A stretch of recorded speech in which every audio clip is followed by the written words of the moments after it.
প্রিয় ভাইরা, এমন একটি সময়ে আমরা উপস্থিত হয়েছি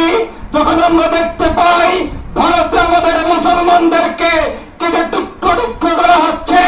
মায়ানমারে আমাদের মুসলমানদেরকে টুকরো টুকরো করে রান্না করে তাদের গোশত রুটি দিয়ে খাচ্ছে সেই বর্বর বদ্ধর গোষ্ঠী। ভাইরা,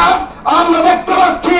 আজকে কাশ্মীরে আমাদের বোনদেরকে লাঞ্ছিত করা হয়। এমন একটি সময়ে আমরা গজতুল হিন্দ নিয়ে কথা বলার জন্য, কথা শোনার জন্য, প্রস্তুতি গ্রহণের জন্য এই ট্যাক্সিসের ময়দানে উপস্থিত হয়েছে, ঠিক কিনা?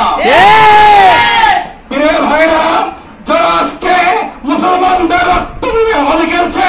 যারা মুসলমানদের গোশতকে পাখির গোশতের মতো বুড়া করে খেতে যাচ্ছে, তোমাকে আমরা জানিয়ে দিতে চাই, যখন গজতুল হিন্দের সময় আসবে,